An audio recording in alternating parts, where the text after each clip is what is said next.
Pinaghahandaan na ng Philippine Curling Team ang kanilang mga susunod na kompetisyon matapos masungkit ang gintong medalya sa 9th Asian Winter Games.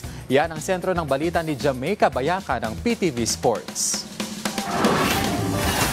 Matapos maiuwi ang kauna-unahang gold medal sa bansa, nakatatak na sa kasaysayan ang galing na ipinamalas ng Philippine Curling Team sa 9th Asian Winter Games. Pero sa kabila ng tagumpay na ito, mayroon pang mas malaking hangarin ang national team. Yun ay maging isang world champion at makilala hindi lang sa Asia, kundi pati na rin sa buong mundo. Sa panayam ng PTV Sports kay Alan Frey, Philippine Curling Team member, ibinahagi nito ang kanilang pinakapinaghahandaang laban.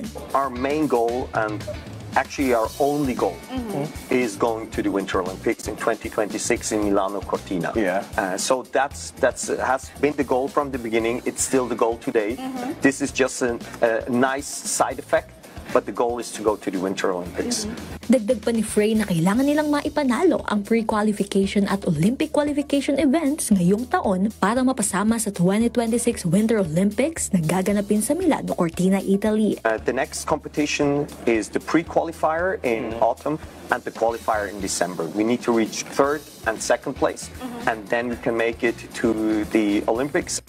Naniniwala rin ang 42-year-old curler na malaking bentahe ang kanilang team chemistry para maiuwi muli ang kampyonato. It's a team sport, and I think that's one of our main advantages. We really like each other. You know, we like hanging around off ice. It's always fun. The team spirit is great, and this is one of the main advantages we have if you compare it to the other teams. Kung makakapasok ang Pilipinas, mag-uukit muli ito ng kasaysayan bilang kauna-unahang Filipino representatives sa Winter Olympics. Jamaica Bayaka para sa atletang Pilipino, para sa bagong Pilipinas.